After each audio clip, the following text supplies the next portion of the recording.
Vice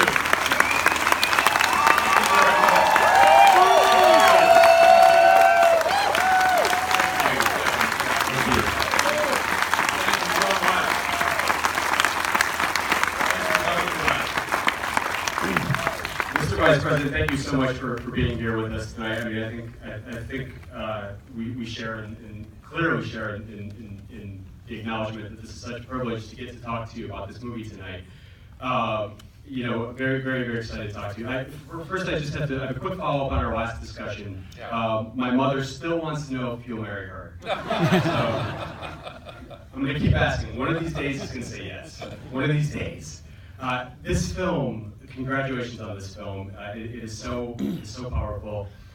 It inspires so many emotions. You know, I mean, despair, but also hope, outrage, but also awe. But I think above all, it inspires the people that see it. I know certainly when I saw it for the first time at Sundance this year, like its predecessor, the need to be a part of this movement, to be a part of this greater movement. So my first question for you is, what do you tell people is the most important thing that they can do coming out of this movie to be a part of this movement? Well, thank you, Kevin. And ladies and gentlemen, thank you for coming to see the movie. I'm really grateful. I want to thank you, Kevin, for all that you do to inform us all about all the movies coming out. I'm so glad that you received this movie so well. And I want to just briefly acknowledge someone very important in my life. My daughter, Sarah Gore, who is traveling with me this evening, and I want to acknowledge her. And to answer your question, she is an activist. She's a climate activist, part of the Indivisible movement, and has her own blog, and really is out there fighting away. There are 4 things you can do. First of all, learn about it, and this movie tells you a lot. There's a book by the same title that's out this week. It's already a bestseller on the New York Times list. 100% of the profits from both the movie and the book go to the Climate Reality Project to train more climate activists all over the world. And by the way, one thing that you can do here, if you're willing to do it, in today's noisy and crowded media environment, what matters so much is word of mouth and hearing on social media from people who you know personally.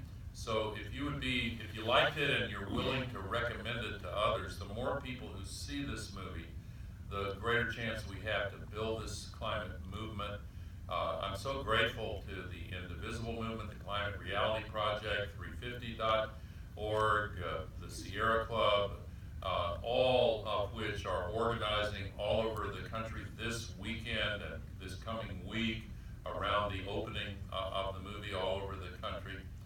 Secondly, use your voice and win the conversations on climate. Social revolutions really begin with conversations. That's what happened with the civil rights movement, recently with the gay rights movement, back in my day, the anti-Vietnam War movement. Winning the conversation is important. Use your vote as a citizen, become active, and let the candidates who ask you to vote for them, let them know that you either will or won't, depending on what they do on this issue. Tell them it's important. Office holders, let them know that this matters to you. Use your choices in life to let businesses know that you want the climate-friendly alternatives. This climate movement is very close to the tipping point, beyond which we will really build an unstoppable movement to make the changes in policy that are essential to solve this crisis. Yeah, I wanted to ask you about that, because you mentioned that toward the end of the film. Could you elaborate on where you see, what you see is the definitive tipping point in this movement? Well, you saw the story of the conservative Republican Trump-supporting mayor of the reddest city in Texas, Mayor Dale Ross. Happens to be a CPA, so he did the arithmetic and figured out that even in the middle of oil country, he could save his citizens money on their electric bills. And then they noticed the air is cleaner, and kind of a side benefit is they help to save the future So the tremendous cost reductions in renewable energy and now electric cars and batteries are coming down in price and a whole lot of other things, that's really helping us a lot. But at the end of the day, it's really a moral choice. This is not a political issue. The large carbon polluters have tried to make it a partisan issue. It never should have been. This is about our future.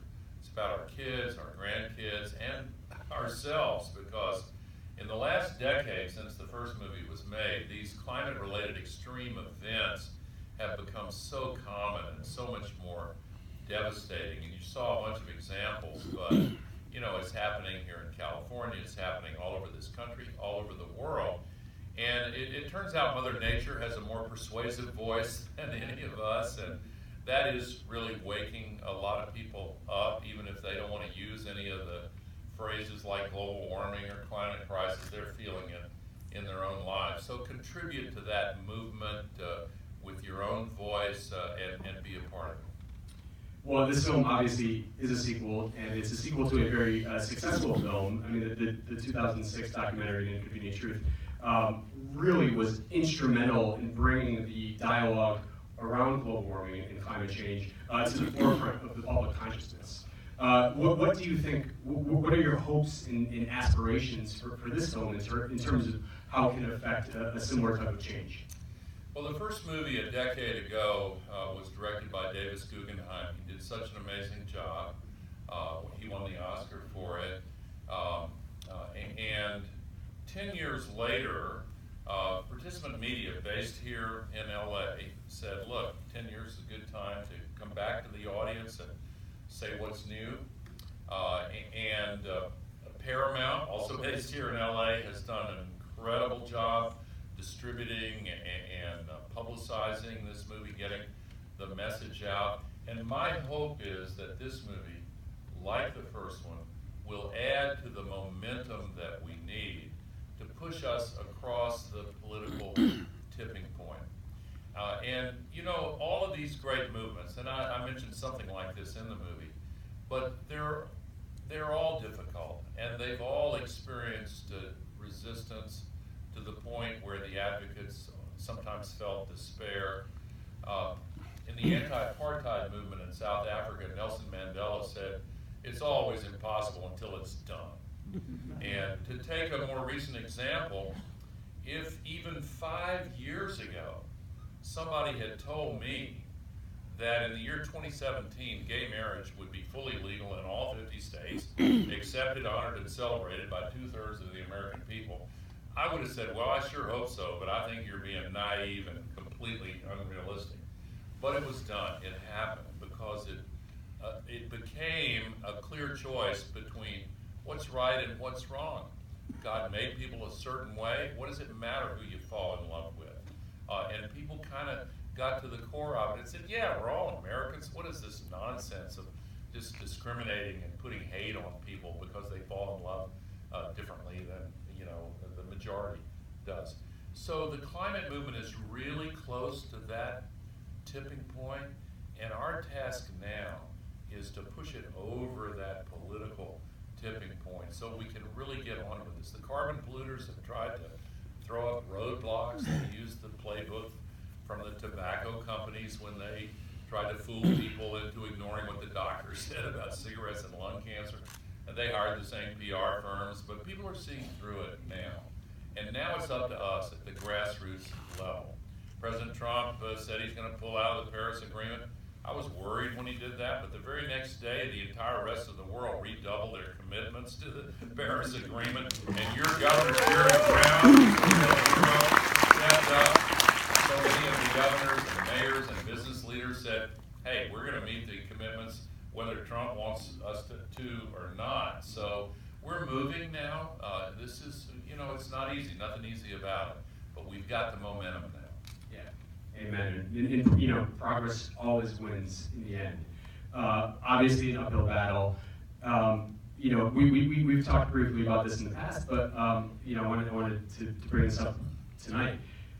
why do you think there is such an extreme level of denial in this country? I mean, you know, we've done interviews on Yahoo, and we'll get hundreds, if not thousands, literally, of comments from people all across the country saying, you know, this is a hoax. Why should I believe this? I mean, it's dumbfounding. Yeah. You know, we have these things maybe to support us called facts or science. You know, those little things. But you know, why do you believe that it's so rampant in this country? Yeah. Well, first of all, it's important to recognize that we're the only country in the world where it's like this. And in my home state of Tennessee, there's an old saying that if you see a turtle on top of a fence post, you can be pretty sure it didn't get there by itself. And if you see these persistent levels of climate denial only in the U.S., you can be pretty sure that didn't happen by itself or by accident. The large carbon polluters have spent between $1 and $2 billion putting these pseudoscientists out there with creating false doubts. They really have. I mean, this has all been documented. They hired the same PR firms that were used by the tobacco companies. And when that medical consensus on tobacco and lung disease was announced by the Surgeon General, the tobacco companies hired actors and dressed them up as doctors and put them in front of the cameras to falsely reassure people that there were no health problems at all. You can Google their commercials now on the internet. There were hundreds and hundreds of different varieties that ran constantly. Well, the large carbon polluters are doing the same thing, trying to pull the wool over our eyes. But the good news again is that people are seeing through it. And now that electricity from solar and wind has become so much cheaper in many places than electricity from dirty fossil fuels, it becomes a lot easier to make the switch away from the dirty stuff that's really killing our future, and we're gaining momentum. So it is important to recognize why this denial is still going. I mean, there's still some people who think the Earth is flat, and I mean, seriously, I mean, people who think the moon landing was staged on a movie lot, and I don't, there's some people you're never gonna convince, but the vast majority, in fact, the majority of Republican voters and the plurality of voters who supported Donald Trump are in favor of staying in the Paris Agreement. So it's a shrinking minority that's holding on to this view that's been put out by the carbon polluters. As they say, denial ain't just a river in Egypt. Yeah, denial ain't just a river in Egypt, and also remember, despair ain't just a tire in the trunk. Despair is just another form of denial, and we need the political will, but political will is itself a renewable resource, and that's why I want you to encourage others to come see this movie and help us renew the political will that we need to really solve this. Yes, and fun fact, or not so fun fact, but denial of the river is actually, there's a threat that it is going to flood ancient Egyptian cities. Great point. Because of the rise in sea level due to climate change. So great point. Great point. 40% of Egypt's agriculture is in the Nile Delta, and it is threatened by the sea level rise. Absolutely. Let's talk briefly about President Trump.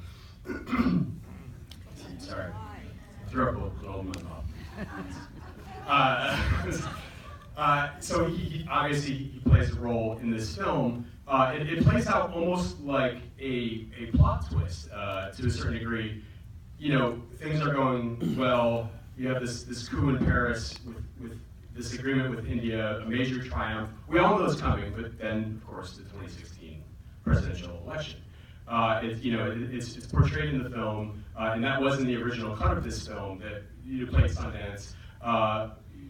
We go back 2 months, and this is 2 months ago, 2 months before this film is set to release, 6 months after you guys premiere this at Sundance, and President Trump announces that he plans to withdraw the U.S. from the Paris Agreement. What kind of I know that you guys did tweak the film, so I'm curious to know what kind of changes you made to the film, and if that affected the tone of it at all. Yeah, it's a little bit like one of those old horror movies or Fatal Attraction or something. The villain is defeated, and then just before the credits roll, here it comes with a knife at me, you know. And but it's up to us now to say no, no, no. You can do your thing, but we're going to do our thing, and we're going to save the future of humanity.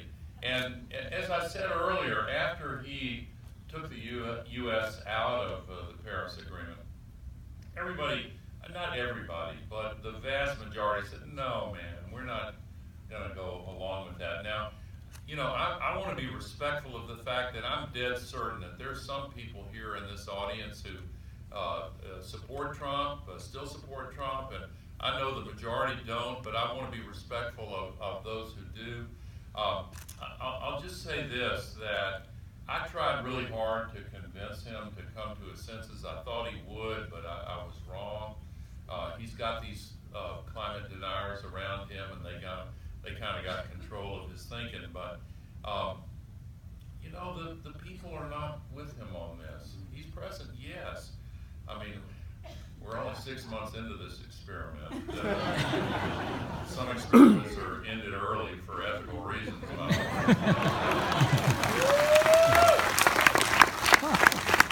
trying to be respectful of those who are on the other side of this, but honestly. You laugh so we don't cry. Please, please, please. But anyway, one other thing about the Paris Agreement, and people don't know this, the way it was written, and this is not entirely a coincidence, the first date upon which it's actually legally possible for the U.S. to come out of the Paris Agreement happens to be the day after the next presidential election, November 4th, 2020. And so if there is a new president then, or before, then a new president just has to give 30 days notice and the U.S. is back in the Paris Agreement. So if we keep this going, and if we meet the agreements, the commitments under the agreement, then we're going to be fine. But we could move faster with presidential leadership, and the rest of the world could move faster with U.S. leadership, which they've come to expect from us. And all the agreements under the Paris Accord put together don't actually make up enough, but it's a real great foundation from which we can do even more. And after Trump's speech, some countries, as I hinted before, said they would do more. India, which is featured in the movie, India announced last month after Trump's speech that within only 13 years, it will legally require that 100% of all the new cars and trucks in India be electric vehicles. That's more than we're doing here in the U.S. So, I mean, you know, we're seeing a lot of progress. Well, enough about the opposition. Let's talk about your allies. Who on this journey that you've been on all these years, who have been sort of the most surprising allies that have come on your team, come with you on this movement? Well, before I mention surprising ones, I want to again say that your governor, Jerry Brown, is a real hero. You had here in California just a week ago. It was amazing. And by the way, there were 8 Republican members of the California legislature that supported that, several of them from really conservative districts. The Mayor Dale Ross, who's from Georgetown, is an example of a surprising ally. What a great guy he is. And there are many Republicans. I just came from Miami earlier today, and the Republican mayor of Miami, of course, you know, they've got fish from the ocean swimming in their streets at high tide, so they kind of got an incentive to do something about it. But, and on Tuesday of this week, they had between 6 and 7 inches of rain in 2 hours, and it flooded for a different climate-related reason. But the Republican mayor of Miami has made speeches saying, hey, this has nothing to do with politics. We've got a challenge here. In the House of Representatives, a number of Republican members of Congress have switched sides. They've got this thing called the Noah's Ark Caucus. And it's not just a reference to the biblical deluge. they can only join by twos.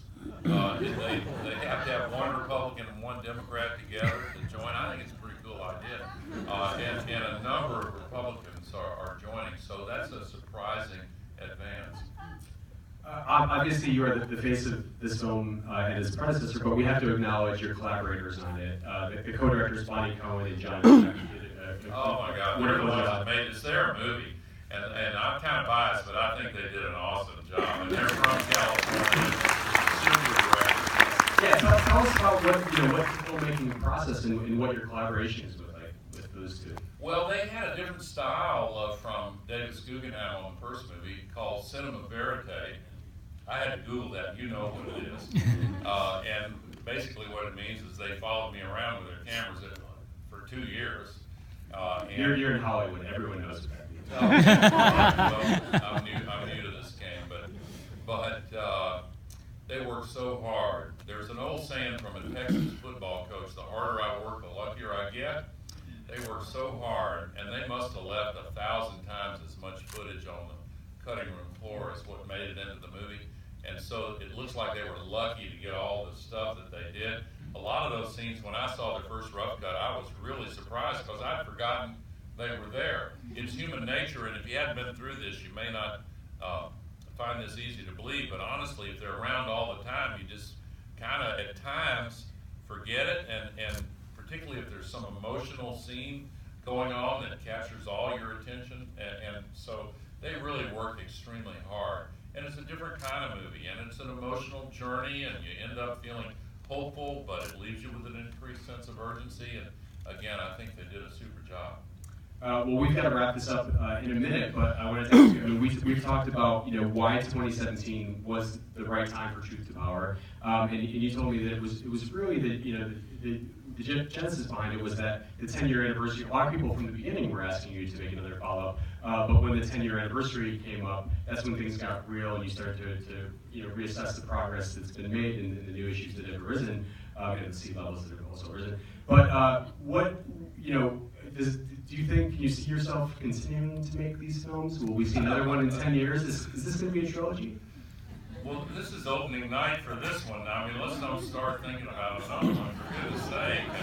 I'm hoping that 10 years from now we'll be able to look back on having solved this thing. But, yeah,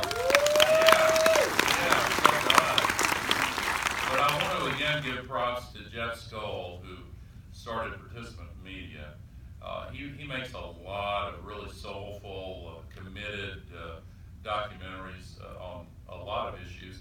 And Diane Wyman is the head of documentary films at Participant. And we talked for quite a while after so many people encouraged us to do a sequel. For 2.5 years after the first movie came out, there was really strong bipartisan support. John McCain was the Republican nominee in November of 2008, and he was all out in favor of a cap and trade law and solving the climate crisis. It was really bipartisan, and the movie contributed to that. There was tremendous momentum. And then the Great Recession kind of shook things up, and when Barack Obama was inaugurated, that's when the Koch brothers financed the launch of the Tea Party movement, and they kind of, not all of them were just pawns of the Koch brothers and ExxonMobil. Some of them, had their own reasons, but the carbon polluters were the ones that put the climate issue into that divisive movement to drive a wedge between Americans and make it a partisan issue. And after that, we started getting a lot of people saying, "It's time for another movie. We've got to have another movie." But we resisted that until the 10-year anniversary came around, which seemed like a time when we could ask audiences for permission to come back and say what's new. And the two big things, again, that are new, the climate-related extreme weather events are way worse and more common. And secondly, the sustainability revolution has given us the solutions now. So it's time to be hopeful about this, but to be determined and resolved, because my hope, and I'm genuinely hopeful, but my hope is based on the assumption that people at the grassroots level are going to be willing to speak up and encourage others to really be committed to solving this. Mr. Vice President, you are without doubt, in my estimation, the greatest climate warrior of our time. And thank you for your work on this issue, and thank you for this film. And thank you for being here today. Thank you all, ladies and gentlemen. Thank you so much. Thank you very much.